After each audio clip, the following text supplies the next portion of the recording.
মধ্যপ্রাচ্যগামীদের স্বাস্থ্য পরীক্ষায় রোগ নিয়ন্ত্রণ কেন্দ্রে অনুমোদনেও চলছে অনিয়ম। ভালো মানের প্রতিষ্ঠান বাদ দিয়ে কম মানসম্পন্ন কেন্দ্র অনুমোদনের প্রমাণ মিলেছে।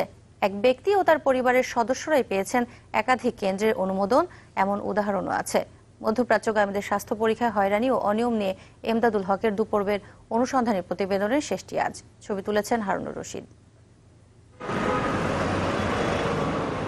সৌদি আরব, সংযুক্ত আরব আমিরাত সহ মধ্যপ্রাচ্যের ৬টি দেশে যাওয়ার জন্য স্বাস্থ্য পরীক্ষা করাতে ঢাকা, চট্টগ্রাম ও সিলেটে গামকা অনুমোদিত রোগ নির্ণয় কেন্দ্র আছে ৬১টি।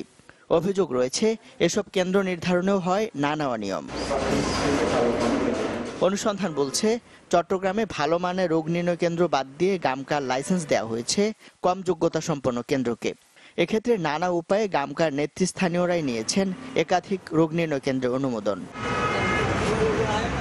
গামকা চট্টগ্রামের প্রেসিডেন্ট জেডিউ সাইদ ও তার পরিবারের সদস্যদের নামে এমন কেন্দ্র আছে ৪টি। তবে এ ব্যাপারে চেষ্টা করেও তার সাথে যোগাযোগ করা যায়নি। বঞ্চিতদের কারো কারো অভিযোগ, কর্তৃপক্ষের কাছে আনুষ্ঠানিক অভিযোগ করেও কোনো প্রতিকার পাননি তারা। ১ থেকে ৪ বা ৫-এর মধ্যে আমাদের অবস্থান ছিল, তো দেখা গেল যে আমাদেরটা আসলো না। অনেকগুলো বারের মধ্যে করছে, এরকমও হয়ে গেছে, ফ্ল্যাটের ভিতরে ওটা হয়ে গেছে।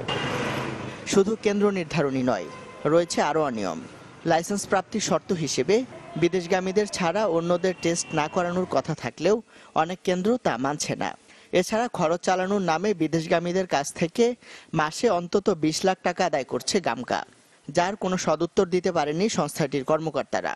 গালফের সাথে কিছু হিডেন খরচ আছে, এছাড়াও আদার বিভিন্ন প্রশাসনিক বিভিন্ন আছে, বিভিন্ন জায়গায় চাঁদা আছে এবং আমাদের বিভিন্ন প্রোগ্রাম হয়, আমাদের যেগুলো মনে করেন শ্রম মন্ত্রণালয় বা আদার্স যেগুলো বসে, বিভিন্ন ধরনের প্রোগ্রাম আমাদেরকে অ্যাটেন্ড করতে হয়, সেখানে ডোনেশন করতে হয়।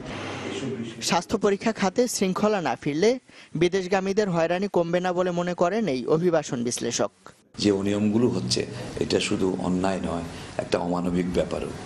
আর এই অমানবিকতা দূর করতে হলে, সরকারের সুশাসন প্রতিষ্ঠা করতে হলে এই বিষয়গুলোকে খতিয়ে দেখতে হবে এবং তার মধ্য দিয়ে দোষী সাব্যস্ত যেসব প্রতিষ্ঠান এসব কর্মকাণ্ডে লিপ্ত তাদেরকে নজরদারির মধ্যে আনতে হবে।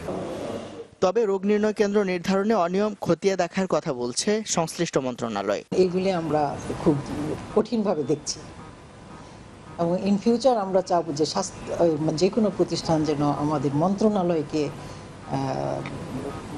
থেকে রেখে, নলেজে রেখে যেন তারা সেন্টারগুলি সিলেকশন করে। ২০১৮ সালে দেশ থেকে মধ্যপ্রাচ্যের বিভিন্ন গন্তব্যে কর্মসংস্থানের উদ্দেশ্যে পাড়ি জমিয়েছেন ৪ লাখের বেশি মানুষ।